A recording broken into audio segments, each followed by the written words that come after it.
English subtitle. Push the subtitle button.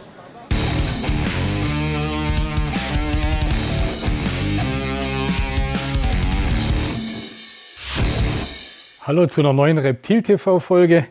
Mein Intro-Tierchen mal wieder ein Ball Python, Check My Balls, ist heute angesagt. Das Ganze ist ein Enchi GHI Mojave Pastel. Enchi GHI Mojave Pastel.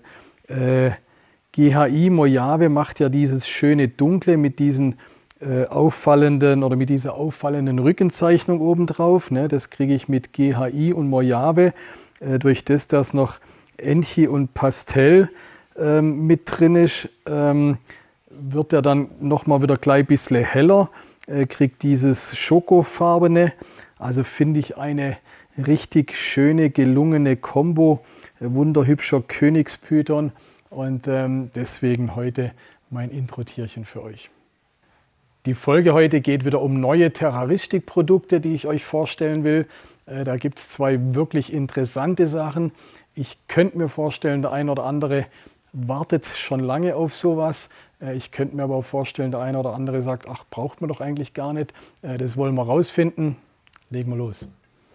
Viele von euch werden ihr Klima im Terrarium über ein Thermostat regeln. Da bin ich immer auf der sicheren Seite sozusagen. Ich stelle die Tagwerte ein, ich stelle die Nachtwerte ein und bin somit immer sicher, dass ich auch die richtige Temperatur in meinem Terrarium habe.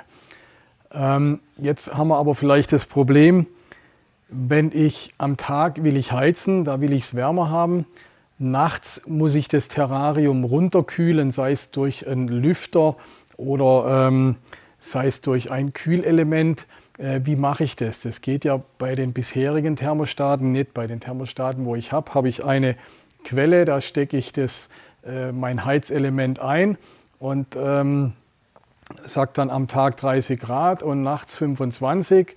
Und diese 25 oder diese 20 erreiche ich einfach, indem ich die Heizquelle ausmache und dann warte, bis es langsam runtergeht. Der Thermostat hat einen Ausgang für die Heizquelle und hat einen Ausgang für die Kühlvorrichtung. Ne? Und das funktioniert gleichzeitig. Also das heißt, wenn ich den Thermostat einstelle egal auf welche Temperatur, ist der so schlau und sagt sich, okay, das ist auf 20 Grad eingestellt, wir haben 25, also da muss ich 5 Grad runter kühlen. Dann gibt er Power hier auf den Kühlausgang.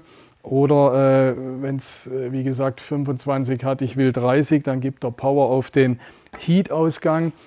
So kann der Thermostat es unterscheiden. Also der kann beides gleichzeitig. Der kann heizen und kühlen. Das finde ich wirklich echt innovativ, echt gut. Das Ganze eben auch mit Tag- und Nachtabsenkung. Ne? Ich stelle ein, die Temperatur dann, die Temperatur dann. Wirklich eine innovative Sache.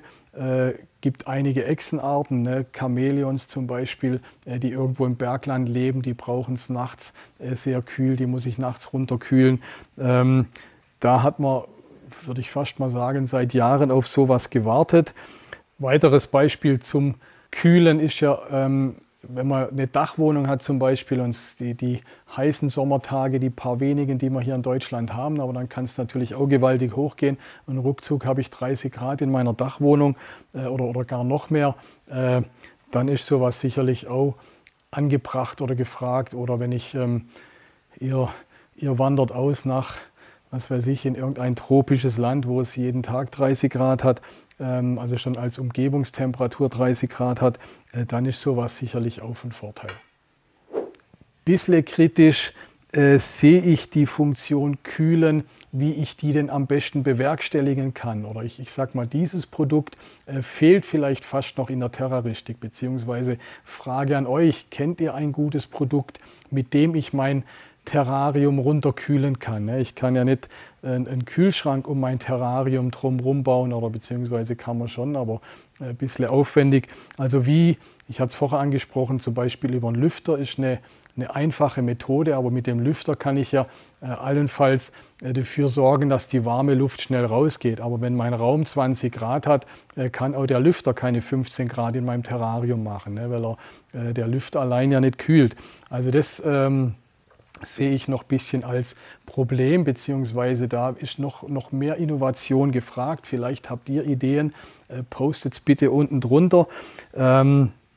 Aber insgesamt finde ich es ein cooles neues Gerät, was bestimmt nicht jeder von euch brauchen kann.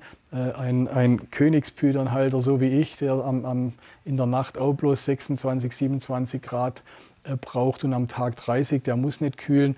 Aber viele von euch oder einige von euch werden Tiere haben und die es nachts kalt brauchen. Und da ist sicher eine tolle Sache. Wenn wir es hier von neuen Produkten haben, apropos neu, ich hätte gern neue Abonnenten. Falls du noch kein Abonnent bist, wird es höchste Zeit, bitte den Channel abonnieren, Daumen hoch da lassen, am besten noch die Glocke an, dann wären wir Freunde. Wir bleiben beim Thema Klimasteuerung. Ein weiterer Thermostat, der ein interessantes Feature hat.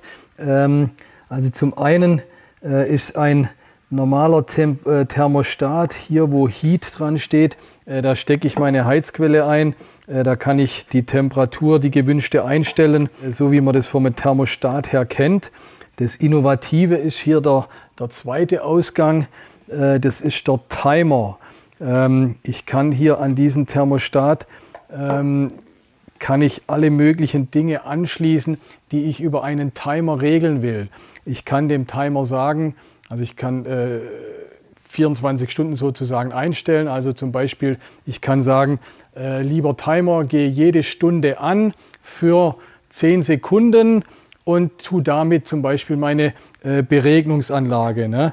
Also wenn ich hier so eine Beregnungsanlage zum Beispiel daran anschließe, kann ich der sagen, liebe Beregnungsanlage, geh einmal die Stunde an für 10 Minuten und sprühe mir in mein Terrarium rein. Oder ihr könnt selber was basteln. Ihr könnt euch einen Futterautomat zum Beispiel basteln. Ne? Irgendeine Klappe, wo dann einmal die Stunde oder alle 2 Stunden, alle 3 Stunden oder alle 8 Stunden aufgeht für 10 Sekunden, 20 Sekunden, 1 Minute, wo dann das Futter zum Beispiel, irgendwelche Heimchen ins Terrarium laufen. Ne? Da könnt ihr eurer Fantasie freien Lauf lassen. Eben, man kann irgendwelche Nebler dran anschließen oder man kann auch irgendwelche Lampen könnte man dran anschließen. Ne? Wenn ihr sagt, ihr wollt, dass jede Stunde irgendwie nochmal ein UV-Strahler oder irgendwas angeht, könnte man das an diesen Timer machen. Also das finde ich eine recht coole, interessante Sache. Ihr könnt auch gern mal wir können mal so ein kleines Brainstorming machen. Was kann man mit so einem Timer am Terrarium alles steuern? Also das mit der Futterklappe fand ich eigentlich recht interessant. Da haben wir uns vorher hier drüber schon unterhalten. Aber wie gesagt, so Beregnungsanlage ist sicherlich der Klassiker. Ne? Das Problem hat man öfters. Also alternativ zu einem Hygrostat. Hygrostat, gerade beim kleinen Terrarium, ist oft schwierig. Ne? Bis der Hygrostat reagiert, ist schon zu viel Wasser drin. Also ich glaube, über so einen Timer ist das fast besser, ne? Wenn es einfach nur 10 Sekunden lang sprüht und dann ist wieder gut. Das ist was, wo sehr viele von euch wahrscheinlich das verwenden können. Also ich finde es toll, innovativ. Der Stecker, by the way, den kann ich hier auch abschrauben und anschrauben. Also ich muss nicht den ganzen Stecker durchzwängen. Ja, also brauche ich keine so große Öffnung. Ich finde es toll. Ich denke, die Terrarienwelt hat darauf gewartet. Bin auf eure Kommentare gespannt. Aber ich halte es wirklich für sehr gut. Wenn wir es von neuen Produkten haben, nochmal kurz der Hinweis auf die neuen F10-Produkte. Das sind so Wundversorgungsprodukte, ne? Wundsalben, desinfizierende, keimtötende Wundsalben zum Teil mit Insektizid sogar dabei. Wir hatten sie schon in der Folge N wie Nominatform, da habe ich diese Produkte schon vorgestellt. Sind neu im F10-Sortiment, wirklich toll, wirklich innovativ. Passt euch auch noch oder passt heute auch noch ganz gut hinten dran. Ansonsten bleibt mir treu und checkt alles, was neu ist.